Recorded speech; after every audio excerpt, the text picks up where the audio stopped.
How do you make the best slow motion video on an iPhone? Let me talk about it and let's discuss it. If this is your first time here on this channel, most definitely subscribe so you never miss anything important. So, of course, the best video for slow motion is a little bit subjective, so it's kind of hard to tell. But if you want to bump up the quality of your slow motion videos, make sure that you adjust the frame rate as well as the quality if you have that available. So it depends on your iPhone model and like the camera hardware. But when you get to the camera app, you can switch to the video and then to the slow motion, and this gives you the ability to select the frame rate. So by default, it's likely going to default to the 120 FPS, but you can bump it up to 240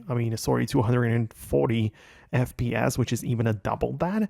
And it's basically going to result in even a smoother shots, which you can slow down even more, right? So the thing is that if you want to make it go even slower, you have the option to. And of course, to get the most out of the video clip, then also ensure that the proper parts of the clip are slowed down, and you can change it and adjust it in the Photos app. When you go to the edit mode, you can specifically decide which part of the clip is supposed to be in the full speed and where the slow down period begins, right, and where it ends.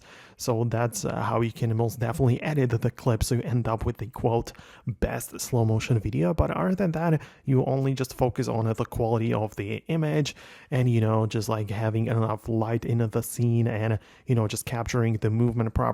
So that's all that you really can do. So if you have something very specific which you were kind of like wondering about, then let me know about it below in the comments. Thanks a lot for watching, and I'll talk to you later in the upcoming videos as well.